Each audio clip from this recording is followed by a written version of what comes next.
Boa noite, irmãos. Nós estamos aqui novamente para compartilhar com vocês um texto no dia de hoje. Espero poder trazer algo que venha abençoar a sua vida nesses dias que são difíceis. E o que eu quero compartilhar com vocês hoje, nessa noite, é sobre notícias que muitas vezes nós ouvimos. E o que vocês vão ouvir aqui é algo que eu adaptei do pastor Renato Camargo, da Igreja Presbiteriana Campolim, e eu fiz algumas adaptações e eu quero compartilhar isso para vocês. Eu tinha dito que eu iria estar falando sobre Jonas, mas devido ao contexto, eu quero compartilhar esse texto. Porque, olha só, nós vivemos um contexto em que nós recebemos notícias que deixam a gente devastado, deixam a gente tremendamente assustado. E esse é o nosso contexto, que nós recebemos a notícia do coronavírus. A princípio parecia algo que não nos alcançaria, porque estava lá na China e isso não chegaria até a gente. E de repente a gente percebeu que isso chegaria, e hoje nós já temos a triste notícia do impacto que isso tem gerado na nossa nação. Então, notícias devastadoras assim que chocam a gente. Às vezes nós recebemos ao longo da nossa vida algumas notícias que balançam a gente. Você trabalha, de repente, no final do dia, o seu chefe manda você passar no RH e você recebe a notícia da demissão do seu trabalho. E aí dá uma, Aí você vai fazer os seus exames de rotina, passa no médico e recebe a notícia de que você está com câncer. A notícia de a perda de um pai, de uma mãe. Então, essas notícias acabam gerando e trazendo e produzindo um impacto muito grande na vida da gente. E como nós reagimos a isso? Esse é o grande desafio para a gente poder reagir bem a esse contexto que nós estamos vivendo, né? Então, isso acaba, de uma certa forma, gerando na gente muitas vezes angústia, e a gente tem acompanhado, conversado com algumas pessoas, alguns irmãos, e é impressionante como muitos estão profundamente abalados. As pessoas estão assim olhando para o dia sem perspectiva, e a gente só olha e vê assim as nuvens negras, e isso gera no coração da gente uma desesperança e um desânimo muito grande. Por isso que eu quero falar um pouquinho sobre isso, como lidar com essas notícias, notícias que geram um profundo impacto na nossa vida. E para isso eu quero falar e ler um texto que está lá em 2 Reis, onde a gente vai ver a notícia, a história de Ezequias, filho de Acás. Esse Acás foi um rei terrível, foi um rei em Judá terrível. E ele se tornou, de uma certa forma, Ezequias se tornou completamente oposto do seu pai. Seu pai foi um rei terrível, fez tudo que era contrário à vontade de Deus. E após a morte de Acás, Ezequias é levado ao trono. E imediatamente Ezequias tem posturas diferentes do seu pai Acás. Acás, ele era um rei vassalo da Síria, apesar de ser rei em Judá, mas a nação de Judá estava debaixo do domínio assírio. E quando Ezequias assume o trono após a morte do seu pai, ele então começa a empreender uma série de mudanças ali. Ele derruba os postes ídolos, ele reabre o templo do Senhor, que tinha sido fechado pelo seu pai Acás. E no 14º ano do seu reinado, ele recebe duras ameaças de Senaqueribe, que era o rei da Síria. E Senaqueribe resolveu ir até Judá, afrontar Ezequias, o rei de Judá, ao também afrontar o Deus de Judá. E aí então ele ficou, naquele momento, profundamente angustiado. E a atitude de Ezequias foi orar ao Senhor. Ele pegou a carta que Senaqueribe tinha enviado para ele, de afrontando não apenas o povo de Judá, mas também afrontando a Deus. E então Ezequias entra, ora ao Senhor, e pede a Deus, e diz: olha, Senhor, olha a afronta que Senaqueribe está fazendo, não apenas a nós, mas até o Senhor. E Deus fez naquela noite que um anjo invadisse o acampamento de Senaqueribe, o rei da Síria, e o anjo invade o acampamento ali do exército assírio, e naquele dia morrem 185 mil homens. Então, assim, esse homem, Ezequias, ele começa aí na sua história a experimentar grandes ações de Deus no seu reinado. E o seu grande legado na história de Ezequias aponta para um caráter, uma confiança extrema em Deus. É isso que o legado de Ezequias deixa para a gente. Ele foi um dos 4 reis que a Bíblia compara favoravelmente ao rei Davi. Lá em 2 Reis 18, versos 5 ao 6, diz que Ezequias confiava no Senhor, o Deus de Israel, e nunca houve ninguém como ele entre todos os reis de Judá, nem antes e nem depois dele. E ele se apegou ao Senhor e não deixou de segui-lo. Apesar disso, ele foi alvo de uma notícia que gerou muita angústia no seu coração. Foi a notícia que desarticulou ele e roubou do coração de Ezequias a alegria. E isso está lá em 2 Reis, capítulo 20. E esse texto diz assim: naquele tempo Ezequias ficou doente e quase morreu. O profeta Isaías, filho de Amós, foi visitá-lo e lhe disse: assim diz o Senhor, ponha em ordem sua casa, pois você vai morrer, não se recuperará. Ezequias virou o rosto para a parede e orou ao Senhor. Lembra-te, Senhor, como tenho te servido com fidelidade e com devoção sincera. Tenho feito o que tu aprovas. E Ezequias chorou amargamente. Antes de deixar o pátio intermediário, a palavra do Senhor veio a ele. Volte e diga a Ezequias, líder do meu povo. Quando ele diz que a palavra veio a ele, veio a Ezequias.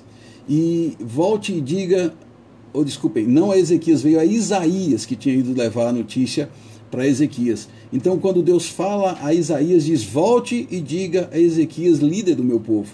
Assim diz o Senhor Deus de Davi, seu predecessor. Ouvi sua oração e vi sua lágrima, eu o curarei. Daqui a 3 dias você subirá ao templo do Senhor. Acrescentarei 15 anos à sua vida e livrarei você e essa cidade das mãos do rei da Síria. Defenderei essa cidade por causa de mim mesmo e do meu servo Davi. Então disse Isaías: preparem um emplastro de figos. E eles o fizeram e aplicaram na úlcera, e ele se recuperou. Ezequias havia perguntado a Isaías: qual será o sinal de que o Senhor me curará e de que hoje há 3 dias subirei ao templo do Senhor? Isaías respondeu: o sinal de que o Senhor vai cumprir o que prometeu é este: você prefere que a sombra avance ou recue 10 graus na escadaria? E disse Ezequias: como é fácil a sombra avançar 10 graus, prefiro que ela recue 10 graus. Então o profeta Isaías clamou ao Senhor, e este fez a sombra recuar 10 graus, que havia descido a escadaria de Acás.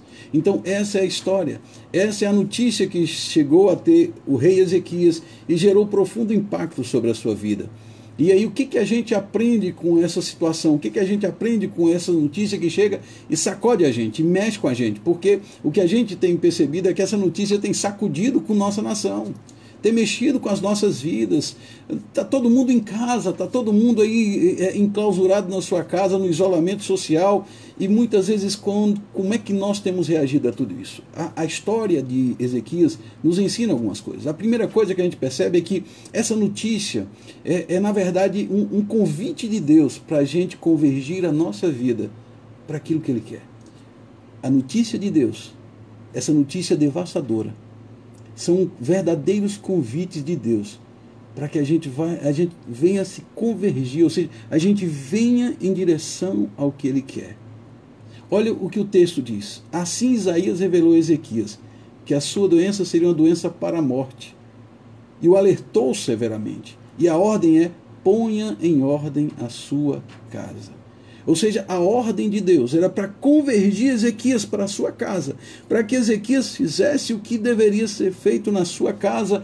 E uma das coisas que a gente vai perceber na história é que o nosso rei Ezequias não caminhou em direção à ordem de Deus, não pôs em ordem a sua casa.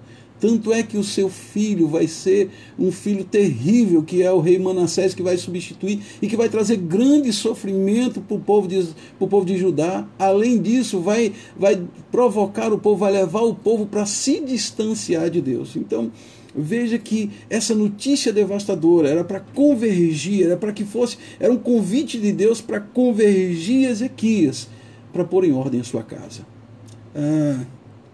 Interessante que enquanto a gente vive a partir de um senso enganoso de imortalidade, nós acabamos nos dedicando a coisas supérfluas nas nossas vidas, as coisas banais. É interessante perceber que o que esse coronavírus trouxe para a gente foi uma coisa dura, que é a realidade da morte. Que a morte, sabe, pode atingir pessoas que nos amam, pessoas que nos cercam, pode atingir os nossos pais, pode atingir os nossos irmãos que têm problemas na área respiratória, problemas cardíacos, diabéticos e tudo. Isso impactou a gente, mexeu com a gente, porque a gente deu de cara com a realidade que é a realidade da morte. E aí, por isso que gerou tanta comoção na nação, tanto incômodo, porque é a realidade da morte. E quando nós nos deparamos com a realidade da morte, ela faz a gente repensar algumas coisas. Olha o nosso contexto. Se a gente observar, quantas vezes nós não tínhamos tempo para ficar com a família, em casa, com a nossa esposa, com os nossos filhos, porque nós tínhamos coisa, mas não convergíamos nada para a família.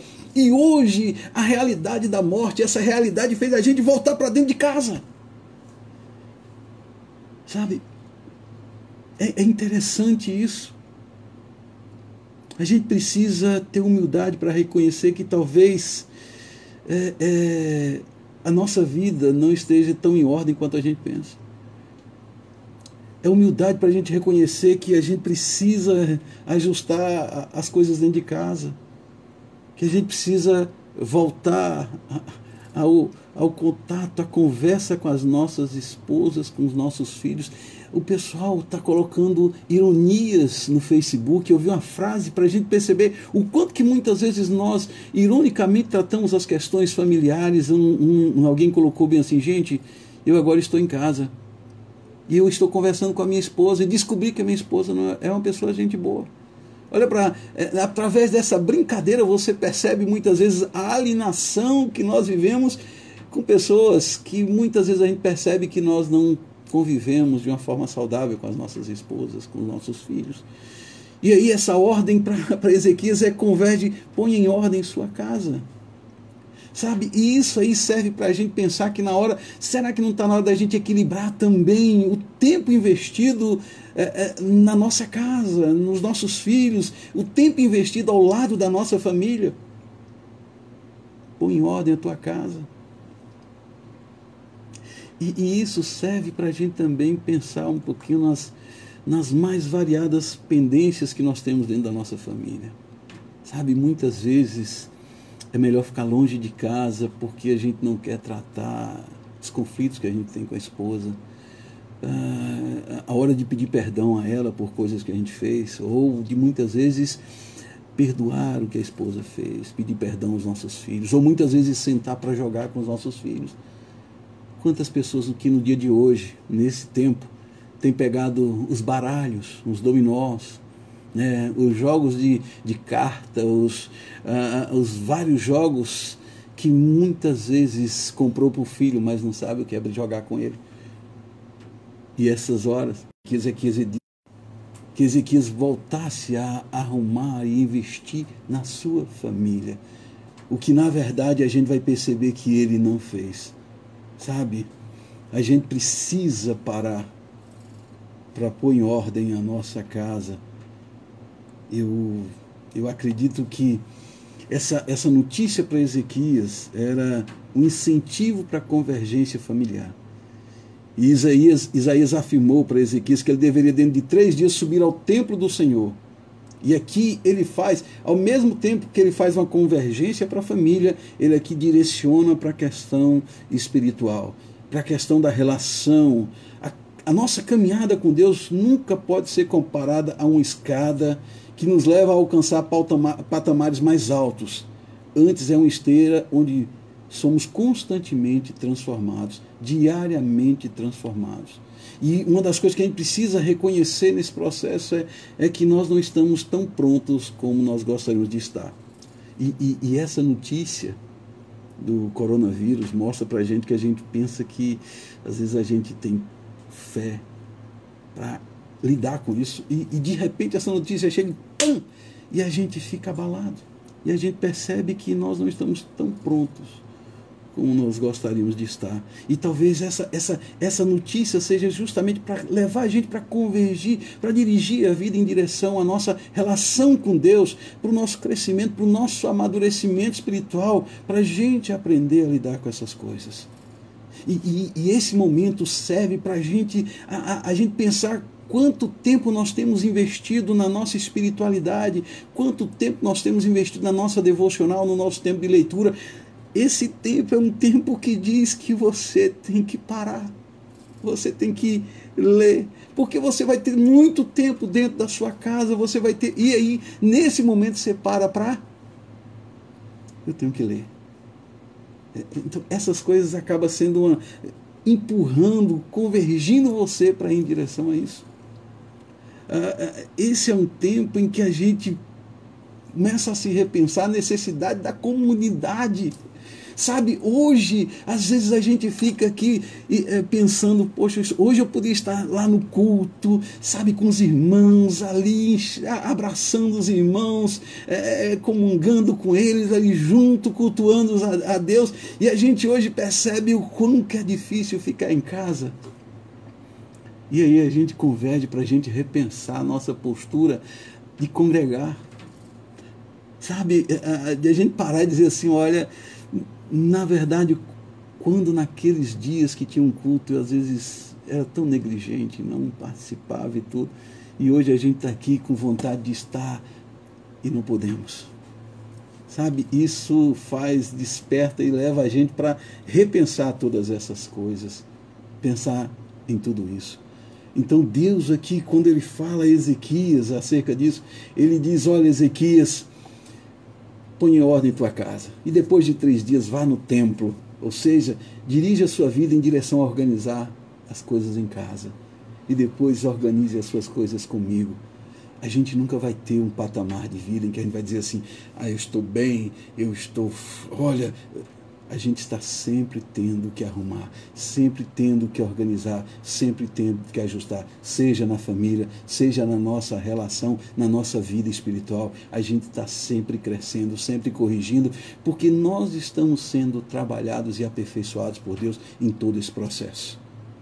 A segunda coisa que eu quero compartilhar com vocês, o impacto dessa notícia na vida de Ezequias e o impacto dessa notícia no nosso país, nas nossas vidas. Veja comigo o que o texto diz aqui, que depois que ele recebe a notícia, veja que a notícia constrói um cenário perfeito para a revelação do amor de Deus. Assim que a notícia chega, que o coração de Ezequias é sensibilizado para perceber a necessidade de botar a casa em ordem, de botar a sua vida, a sua relação, a sua vida devocional em ordem, uma coisa acontece.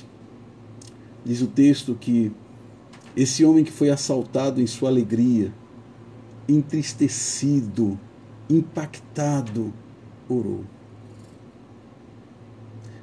E o texto diz que esse homem virou e chorou diante de Deus. Agora, veja o que acontece.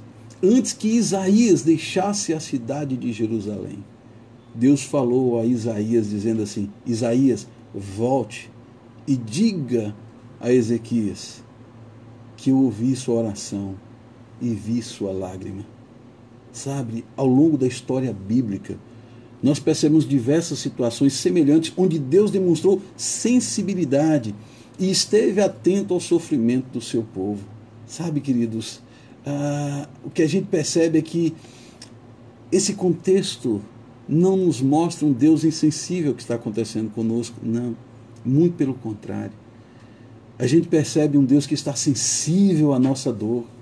Êxodo capítulo 3, versos 7 e 9, ele diz assim, disse o Senhor, de fato tenho visto a opressão sobre o meu povo no Egito, tenho escutado o seu clamor por causa dos seus feitores, sei quando eles estão sofrendo, pois agora o clamor dos israelitas chegou a mim, e tenho visto como os egípcios os oprimem.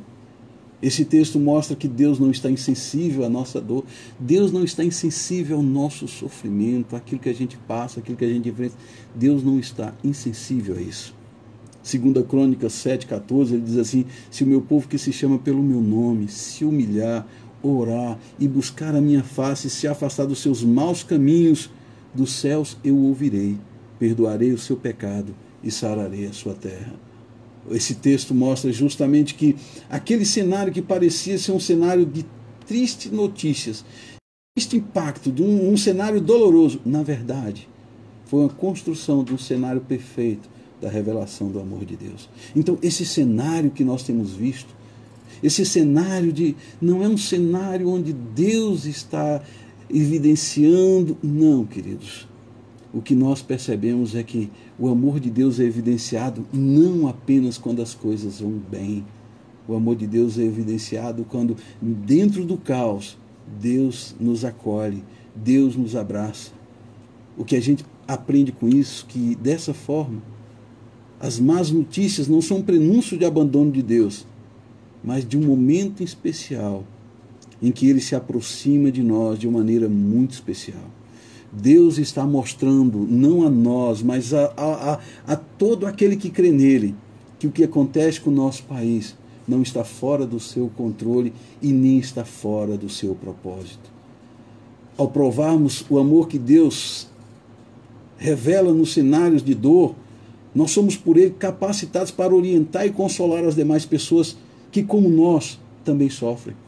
Então, o que a gente aprende com tudo isso? Quando a gente enxerga que Deus está controlando e conduzindo essa história, isso tem que gerar em nós a capacidade de poder orientar as pessoas que estão desesperadas, os seus amigos, os seus vizinhos, para orientar e dizer que Deus está no controle dessa história, que Deus está conduzindo os acontecimentos. E isso deve gerar na nossa vida essa disposição de comunicar isso aos outros, sabe?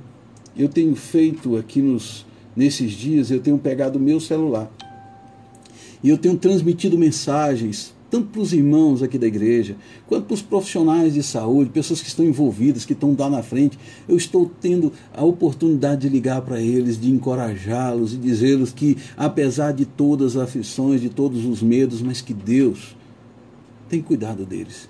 Então esse não é um cenário onde a gente olha para olhar e construir aqui um cenário de desilusão e falta do carinho e do amor de Deus. Muito pelo contrário, é um cenário em que Deus está revelando o seu cuidado, o seu amor. Sabe, disciplinar muitas vezes o filho não é fácil. Corrigir muitas vezes algo não é fácil. E eu não sei qual é o propósito de Deus em toda essa história. Talvez a gente só entenda isso lá na frente, mas eu sei que o que Deus está fazendo no nosso país é sempre aquilo que é melhor e que vai produzir frutos melhores para o nosso país. Talvez a gente não compreenda isso hoje e nem aceite dessa forma, mas creio que Deus sabe o que faz. Por isso que essas notícias, elas, por mais dolorosas que são, elas não constroem um cenário de tristeza, mas um cenário especial onde Deus revela o seu cuidado. A terceira coisa que eu gostaria de compartilhar com vocês acerca dessa experiência de Ezequias, olha o que o profeta diz para Ezequias. Deus diz a Isaías: volte e diga a Ezequias, líder do meu povo, assim diz o Senhor Deus de Davi, seu predecessor, ouvi a sua oração, vi sua lágrima, eu curarei. As notícias ali que aconteceram, aquele fato, aquela palavra de Isaías, não constituía a palavra final sobre o evento na vida de Ezequias. E o que eu quero dizer com isso? Que esses eventos que acontecem no nosso país, eles não são a palavra final, nem na história das nossas vidas, nem na história do nosso povo. Quem tem a palavra final para a nossa vida e para o nosso país é Deus. Sabe, a gente vive num contexto em que a gente vive, de um lado, uma espiritualidade triunfalista, em que a gente afirma que Deus sempre curará, e aquelas pessoas que creem nele nunca enfrentarão essas coisas, nunca passará por isso. A gente tende a ir por esse lado, e muitas vezes o que gera? Gera um ambiente em que, quando essas coisas não acontecem, quando nós experimentamos o sofrimento, quando nós experimentamos algo nos atingir, aí vem aquela decepção com Deus, de que nós acabamos achando que Deus não nos ama porque permitiu que a gente fosse atacado por uma doença como essa. Eu estava ligando para alguém que está trabalhando à frente disso, que tem acompanhado pacientes e tem dado seus plantões, e essa pessoa me disse o seu medo. E eu disse para ela assim: olha, minha querida, eu sei que Deus vai estar sempre com você e vai guardar a sua vida, mas eu seria mentiroso se eu dissesse a você que essa doença não pode, você não pode ser acometido por essa doença. Mas o que eu posso dizer para você é que, seja com ela ou sem ela, Deus sempre vai cuidar de você, seja protegendo ou seja lhe dando a graça necessária para você passar por esse momento difícil. Porque nós não podemos criar aqui uma visão triunfalista dos fatos. Nós precisamos de um ponto de equilíbrio. E esse ponto de equilíbrio ele se encontra na oração de Jesus lá no Getsemane, quando ele diz assim: meu Pai, se for possível, passa de mim esse cálice. Contudo, não seja como eu quero, mas sim como tu queres. E é exatamente isso que nós precisamos nesse contexto de notícias assustadoras. É a gente parar e dizer assim: Senhor, se for possível, me livra dessa enfermidade. Deus, se for possível, afasta de mim essa enfermidade. Mas, Senhor, não seja como eu quero, mas sim como tu queres. Porque só Deus, ele tem a última palavra sobre a nossa história, sobre os acontecimentos dos nossos dias. E é isso que deve gerar no nosso coração essa tranquilidade de que esses eventos, essas notícias, não constituem a palavra final sobre os eventos da nossa vida. É preciso perceber que a cura de Ezequias, embora fosse de origem divina, ela foi viabilizada também por medida medicinal, bastante comum naquela época, onde ele faz sobre a aplicação da pasta de figos em cima daquela úlcera. Por isso, queridos, a gente precisa colocar as nossas vidas debaixo do cuidado de Deus, mas Deus também tem meios ordinários para trabalhar para a nossa cura. E o nosso coração deve estar ciente de que a palavra final está nele. A palavra final vem dele. Aqui existe um fato nesse texto que muitas vezes pode gerar na gente uma compreensão equivocada. Aqui Ezequias chega para Isaías e diz: qual é o sinal de que Deus vai me curar? E aí eu colocar algumas coisas. A prática de pedir sinais, embora presente em algumas histórias bíblicas, ela não é incentivada sistematicamente. Há alguns episódios na Bíblia, mas não é algo que Deus estabelece como ensino prático e doutrinário para aquelas pessoas. A prática de pedir sinais quase sempre está ligada na Bíblia a momentos de imaturidade ou de intensa fragilidade. Nós precisamos, ao invés de pedir a prática de sinais, ela precisa ser substituída pela prática de confiar em Deus, independente do que se vê, independente do que se experimenta. É a prática de confiar em Deus, independente do que nós passamos. E aqui, queridos, em Hebreus, capítulo 11, verso 1, ele vai dizer: olha, ora, a fé é a certeza daquilo que esperamos, é a prova das coisas que vemos. Em 2 Coríntios 5, 7, ele diz assim: porque vivemos por fé e não pelo que vemos.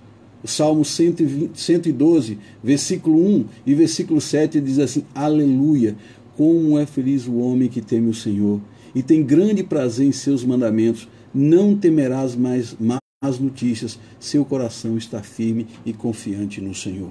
Por isso, amados, para a gente recapitular e encerrar, diante de notícias devastadoras, qual deve ser a nossa postura? Primeiro, O que essa notícia gerou na vida de Ezequias? Convergiu Ezequias para a sua família, para a sua casa e para a sua vida espiritual, vamos colocar assim, para o seu relacionamento com Deus. A notícia de Isaías é: põe em ordem tua casa e depois de 3 dias vá ao templo. Ou seja, aquela notícia, esses fatos devem convergir a gente em direção à nossa relação familiar e à nossa relação com Deus. E por incrível e por coisa maravilhosa que tem acontecido, é impressionante como nos nossos dias, nesses dias, eu nunca vi tanta gente querendo ouvir sermões, pedindo palavras. Eu nunca vi tanta gente querendo ir nos cultos da igreja como nesses dias, porque isso está gerando na gente essa convergência, indo em direção a pôr em ordem a nossa casa e pôr em ordem a nossa relação com Deus. A segunda coisa que essas notícias geraram na vida de Ezequias foi isso: construir um cenário para Deus revelar o amor dele e o cuidado dele. E eu espero que a gente nesses dias perceba que diante dessa notícia assustadora, a gente perceba o cuidado de Deus. Um Deus que é zeloso, um Deus que trabalha em direção aos seus propósitos. E esses propósitos sempre convergem para o bem da sua igreja, para o bem do seu povo, para o bem daquilo que ele deseja fazer. Então este é o cenário construído por Deus. E tem uma palavra lá em Eclesiastes que é maravilhosa, essa palavra, quando ele diz assim: tudo Deus fez formoso no seu devido tempo. Sabe? Só para ilustrar aqui, muitas vezes nós, quando enfrentamos provações, no momento da provação, a gente não vê nada belo. Mas quando você passa por ela, lá depois da história pronta, que você olha para trás e vê que aquela provação, ela trabalhou você, ela produziu, ela gerou algumas coisas na sua vida, aí você vê beleza. Por isso que o autor de Eclesiastes, ele diz: tudo Deus fez belo no seu devido tempo. Ou seja, toda a ação de Deus, todo o agir de Deus é belo, mesmo num contexto, mesmo num cenário como este, de aflição, de angústia e medo. Mas lá na frente, nós vamos olhar para trás e nós vamos ver a beleza de Deus agindo nesse cenário de aflição. E a última coisa que eu quero só rever com vocês: o coronavírus não é o final da história da humanidade. O coronavírus não é o final da sua história. Sabe? Mesmo que você venha perder a sua vida por causa dele, mas mesmo assim, se você crê nele, a sua história está para a eternidade. Não é o final da sua história. Quem tem a palavra final sobre nossas vidas, sobre os eventos do mundo, não sou eu, não é você. Quem tem a palavra final é esse Deus maravilhoso, que conduz todas as coisas conforme o seu propósito e que conduz tudo isso para revelar que Ele é o soberano, o Senhor, não apenas do Brasil, mas de todo o mundo. Que Deus possa, nessa noite, olhar e capacitar a mim e a você para olhar para essa notícia assustadora e enxergar essas verdades, e que essas verdades acalante ou acalme ou traga ao seu coração paz e esperança. Porque nos dias de hoje, o que a gente precisa é de paz e de esperança. E o único que pode dar isso é Deus, através da sua palavra. Vamos orar? Senhor amado, a gente sabe que essas notícias nos assustam, geram em nós medo. E assim como muitas vezes acontece nas nossas vidas, como aconteceu com Ezequias, o quanto que aquela notícia gerou medo, angústia, mas o Senhor usou aquele momento para direcionar Ezequias, para pôr em ordem sua casa, sua família, para ajeitar as coisas dentro de casa e para ir em busca do Senhor na sua relação contigo.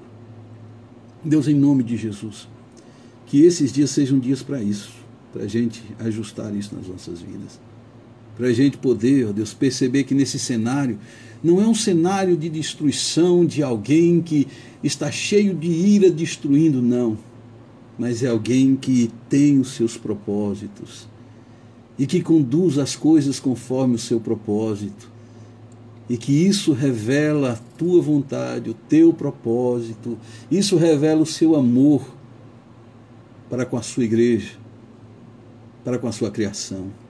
Deus, em nome de Jesus, nos ajude a entender isso e nos ajude nessa noite a entender que o Senhor é que tem a palavra final e não, ó Deus, essa epidemia ou essa pandemia. Deus, em nome de Jesus, fale aos corações de cada um que está ouvindo essa mensagem, abençoe e fortaleça através desse ensino, Senhor. Nós oramos assim, agradecidos no nome de Jesus. Amém. Eu agradeço a vocês que estão sintonizados aí no nosso programa, ou no nosso Facebook aqui, né? Programa, porque eu tenho também um programa de rádio na nossa rádio local aqui, e eu espero que isso contribua e abençoe sua vida, tá bom? Um abraço para Paulo, meu cunhado, para Célia, sintonizada aí, ligada no Face aí, que Deus abençoe suas vidas, e aos demais irmãos, que Deus possa estar iluminando seus corações e acalentando suas almas com essas verdades, tá bom? Que Deus abençoe. Nós vamos estar no decorrer da semana colocando mais algumas mensagens aqui, mensagens curtas, tanto no Zap, quanto no Facebook, quanto no YouTube, de encorajamento para as nossas vidas, tá bom? Que Deus abençoe.